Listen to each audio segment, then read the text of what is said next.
வணக்கம். சில பேர்கள் சும்மா ஏதோ ஒரு பேர் இல்ல, அதுக்குள்ள ஒரு முழு இனத்தோட கதையே ஒளிஞ்சிருக்கும். அப்படிப்பட்ட ஒரு வார்த்தை தான் எபிரேயர். இன்னைக்கு இந்த வார்த்தையோட ஆணி வேற தேடி ஒரு பயணம் போக போறோம். இது நீங்க நினைக்கிறத விட ரொம்ப ஆழமான ஒரு கதை. வாங்க பார்க்கலாம். எப்ரேயர் அப்படிங்கிற வார்த்தைய நம்ம எல்லாருமே கேள்விப்பட்டிருப்போம். ஆபிரகாம், இஸ்ராவேலர்கள் அப்படின்னு நமக்கு ஞாபகம் வரும். ஆனா அந்த பேர் உண்மையில எங்க இருந்து வந்துச்சு, அதோட உண்மையான அர்த்தம் என்ன? வாங்க இந்த வரலாற்று மர்மத்தோட முடிச்ச அவிழ்க்கலாம். இந்த பெயருக்கான பதில் ரொம்ப பழங்கால வம்சாவளி பட்டியலுக்குள்ள ஆழமா மறைஞ்சிருக்கு. ஒரே ஒரு நபரோட கதையை நாம பின்தொடர்ந்து போனா ஒரு முழு இனத்தோட அடையாளத்தையே நம்மால புரிஞ்சுக்க முடியும். நம்மளோட இந்த தேடல் நோவாவோட மகன் சேமோட வம்சத்திலிருந்து தொடங்குது. அங்கிருந்து பல தலைமுறைகள் தாண்டி நாம ஒரு முக்கியமான இடத்துக்கு வரோம், ஏபர்.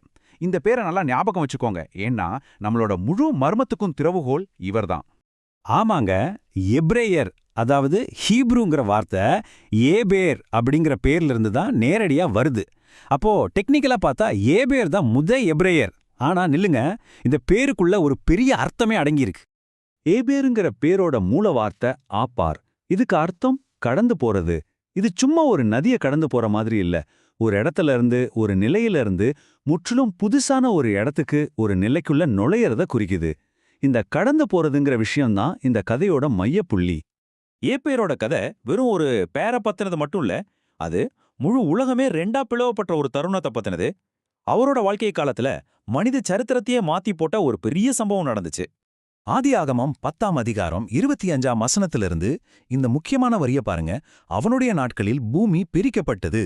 இந்த சொற்றொடரை நல்லா கவனிங்க. இது சின்ன விஷயம் இல்ல. இது ஒரு மிகப்பெரிய உலகளாவிய மாற்றத்தை, அதாவது பாபேல் கோபுரத்துல நடந்த மொழிகள் பிரிவினையை தான் குறிக்குது. இங்க தான் ஒரு ஆச்சரியமான விஷயம் இருக்கு. இந்த உலக பிரிவினை ஏபேரோட குடும்பத்துக்குள்ளேயே பிரதிபலிச்சது. அவரோட 2 பசங்க பேரை பாருங்க. ஒருத்தர் பேர் பேலேகு, அதுக்கு அர்த்தமே பிரிவினை தான். இது பாபேல் சம்பவத்தை நேரடியா குறிக்குது. இன்னொரு பக்கம் அவரோட இன்னொரு மகன் யோக்தான் புவியியல் ரீதியா சிதறிப்போன அரேபிய பழங்குடியினரோட மூதாதையரானாரு. சரி, அப்போ ஏபேர் சரித்திரத்துல கரெக்டா எந்த இடத்துல வராரு? அவரோட நிலைமை ஏன் அவ்ளோ தனித்துவமானதா, அவ்ளோ முக்கியமானதா இருக்குன்னு இப்ப நாம பார்க்கலாம். இந்த கால வரிசைய பாருங்களேன். ஏப்ரோட வாழ்க்கை 2 பெரிய யுகங்களுக்கு நடுவுல ஒரு பாலம் மாதிரி அமைஞ்சிருக்கு.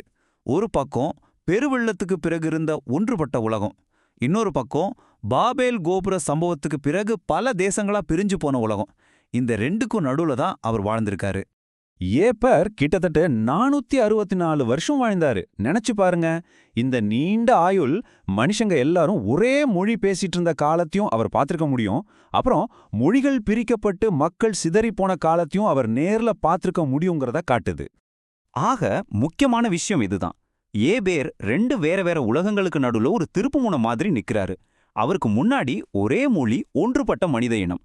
அவருக்கு அப்புறம் பல மொழிகள், பிரிக்கப்பட்ட நாடுகள். அவர் அந்த மாபெரும் மாற்றத்தோட மையத்துல இருந்திருக்காரு. சரி, எப்ரேயருங்கிற பேர் ஏபேர் கிட்ட இருந்து வந்துச்சுன்னு நாம இப்போ தெரிஞ்சுக்கிட்டோம். ஆனா இந்த கதையோட முக்கியத்துவம் அதோட முடியல. ஏபேரோட பாரம்பரியம் வெறும் பேரையும் சரித்திரத்தையும் விட ரொம்ப ஆழமானது. பாபேல் கோபுரத்துல ஏற்பட்ட அந்த பெரிய குழப்பத்துக்கு நடுவுலையும் சேமோட தெய்வீக வம்சம் ஏபேர் மூலமா தான் பாதுகாக்கப்பட்டுச்சு. இந்த வம்சாவளி தான் நேரா ஆபிரகாம் கிட்டையும் கடைசியா மேசியாவான இயேசு கிறிஸ்துக்கிட்டையும் கொண்டு போய் சேர்க்குது. அதனால ஏபேர் இந்த முக்கியமான ஆன்மீக சங்கிலியில ஒரு ரொம்ப முக்கியமான இணைப்பு. ஏபேர் பேரோட அர்த்தமான கடந்து செல்வதுங்கிறத ஞாபகம் வச்சுக்கோங்க. இந்த கருத்து பைபிள் முழுக்க ஒரு சக்தி வாய்ந்த கருப்பொருளா திரும்ப திரும்ப வருது. ஆபிரகாம் ஊருங்கிற இடத்துல இருந்து யூப்ரடீஸ் நதியை கடந்து போனாரு. இஸ்ரவேலர்கள் அடிமைத்தனத்திலிருந்து செங்கடலை கடந்து போனாங்க. இது எல்லாமே ஒரு பழைய வாழ்க்கையை விட்டுட்டு கடவுளோட ஒரு புதிய உடன்படிக்கை வாழ்க்கைக்குள்ள கடந்து போற ஒரு பெரிய ஆன்மீக பயணத்தை தான் காட்டுது. இந்த முழு விஷயத்தையும் ஒரே வரியில சுருக்கமா சொல்லணும்னா, ஏபர் வெறும் ஒரு பேர் இல்ல, அவர் ஒரு ஆன்மீக மற்றும் வரலாற்று நுழைவாயில். அவர் மூலமா தான் மனிதகுலம் ஒற்றுமையிலிருந்து பிரிவினைக்கும், அப்புறம் அந்த பிரிவினையிலிருந்து ஒரு குறிப்பிட்ட உடன்படிக்கை வம்சாவளிக்கும் கடந்து சென்றது. அப்போ கடைசியா நாம எல்லாரும் யோசிக்க வேண்டிய ஒரு கேள்வி இருக்கு. ஒரு பழைய நிலையிலிருந்து ஒரு புது நிலைக்கு மாறுறது, சவால்களை தாண்டி போறது, நம்பிக்கைக்குள்ள நுழையிறது, இந்த கடந்து செல்லும் கருத்து இன்னைக்கு நம்ம வாழ்க்கையில எப்படி பொருந்துது? கொஞ்சம் சிந்திச்சு பாருங்க.